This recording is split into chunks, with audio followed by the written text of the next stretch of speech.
नमस्कार, मैं हूं रविंद्र जैन और आप देख रहे हैं मुंबई मास टाइम्स। आइए देखते हैं आज की मुख्य खबर।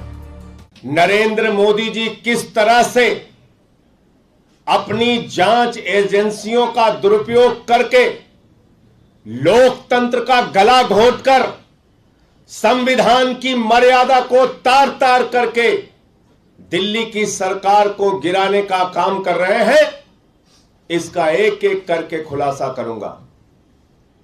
जो प्रयास उन्होंने दिल्ली के उप मुख्यमंत्री मनीष सिसोदिया के ऊपर किया,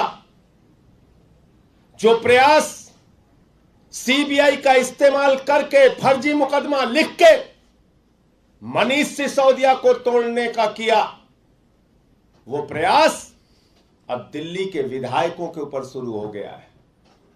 दिल्ली के विधायकों को तोड़ने की कोशिशें की जा रही हैं। दिल्ली के विधायकों को मोदी जी अपने जांच एजेंसियों की धमकी दिलवाकर, अपने लोगों को भेजकर, पैसे का ऑफर करके, धमका के, डरा के तोड़ने का और दिल्ली सरकार को गिराने का प्रयास कर रहे हैं।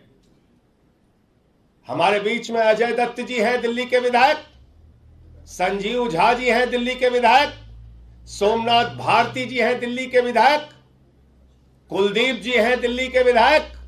ये सब विस्तार से अपनी बातें बताएंगे, लेकिन इनके पास भारतीय जनता पार्टी में जो इनसे संपर्क के लोग हैं, वो इनसे मिलने आते हैं, इनसे जिनका मित्रवत संबंध है, और धमकी भरे शब्दों में कहते हैं 20 करोड़ का ऑफर है, ले लो, वरना जैसे मनीष सिसोदिया पे सीबीआई छोड़ दी, जैसे मनीष सिसोदिया पे ईडी छोड़ दी, जैसे मनीष सिसोदिया पर फर्जी मुकदमे लगा दिए, ऐसे ही तुम्हारे ऊपर फर्जी मुकदमे लगा दिए जाएंगे, ऐसे ही तुम्हारे ऊपर केस कर दिए जाएंगे। जब ये कहते हैं मनीष सिसोदिया पे तो केस फर्जी है, मनीष सिसोदिया पे तो केस बेबुनियाद है, तो वो इनको कहते हैं मुझे मालूम है बेबुनियाद है, मुझे मालूम है फर्जी है, लेकिन तुम्हें नरेंद्र मोदी जी का तरीका नहीं मालूम। नरेंद्र मोदी जी का तरीका यही है सरकारों को गिराने और तोड़ने का। तुम्हें नहीं मालूम कैसे खरीद फरोख्त की जाती है और जांच एजेंसियों का इस्तेमाल करके निर्दोष आदमी को भी जेल के सिक्चों के पीछे डाल दिया जाता है।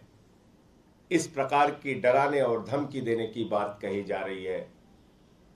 जो प्रयोग शिंदे के ऊपर सफल हुआ, वो प्रयोग सिसोदिया के ऊपर मोदी जी का फेल हो गया, और वह प्रयोग हमारे इन 4 विधायकों पे किया जा रहा है, और इनसे यह भी कहा जा रहा है कि तुम टूटोगे तो 20 करोड़ मिलेगा, तोड़ के दूसरों को लाओगे तो 25 करोड़ मिलेगा।